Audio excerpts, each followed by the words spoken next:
2014, on était 1 million de Français à avoir fait du crowdfunding. Crowdfunding du don, du prêt ou du capital. En 12 mois, il y a eu 750 000 Français et Françaises en plus qui ont participé.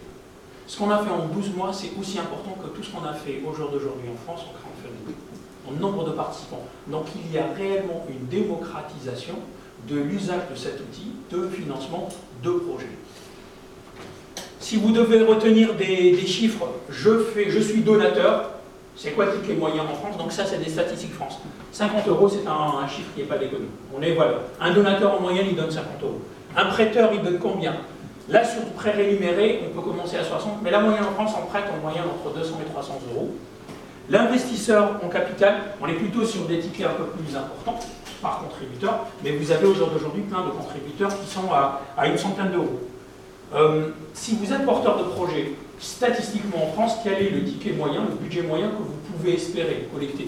Donc sur je commence par le don, on est entre 3 000 et 3 500. C'est biaisé parce qu'en réalité c'est du don, c'est pas de la prévente. Sur la prévente sur Gwenet, je vous montrerai, on a des projets qui sont à 15 000, on va faire des projets à 50 000 €. C'est conséquent, mais c'est du business. Si vous avez un produit ou un service qui plaît, vous vendez en fait. Sur du prêt, vous êtes autour de 88 cas. Il y a un mois, il y a une entreprise qui a emprunté près d'1 million d'euros. C'est même non négligeable. Aujourd'hui, c'est le plafond en France. Et l'equity, le capital, donc vous êtes vraiment sur les ordres de grandeur des sociétés de capital risque et des business angels. Entre 300 et 500 000, c'est quelque chose qu'on voit régulièrement. Maintenant, Gwenet, pour ceux qui ne parlent pas breton, donc moi inclus, ça veut dire petite monnaie. Donc, que propose cette plateforme par rapport à d'autres plateformes? 3 choses, en fait 4 choses différenciantes. La première, c'est qu'on a un focus exclusivement régional et économique, donc double focus. C'est-à-dire, on ne finance que des projets en Bretagne et que des projets économiques. La démarche étant créer de l'emploi et de la richesse sur le territoire et aider des entreprises à se développer. Le deuxième pilier, qui pour le coup est extrêmement unique, c'est que nous, on fait les 3 modes de financement. Le don, le prêt et le capital. Et pour le coup, vous avez très peu de plateformes en France qui le font. Je vous montrerai pourquoi on fait ça. En France, la plupart des plateformes, vous prenez le capital, vous allez trouver les leaders nationaux qui sont WICID, Anaxago. Ils ne traitent qu'avec des gens qui font d'investissement.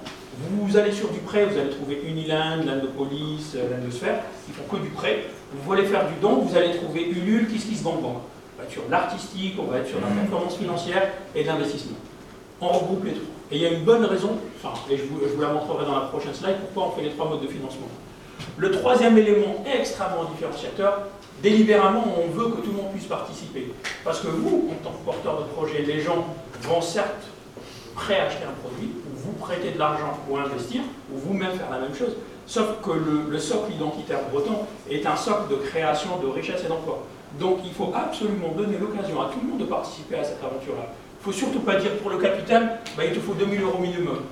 C'est absolument aberrant. Dans un territoire comme la Bretagne où le salaire médian est bien plus faible que dans les gros écosystèmes économiques, il est important de donner l'occasion à tout le monde. Donc vous pouvez être donateur à partir de 5 €, vous prêtez à partir de 20 € et vous investissez à partir de 100 €.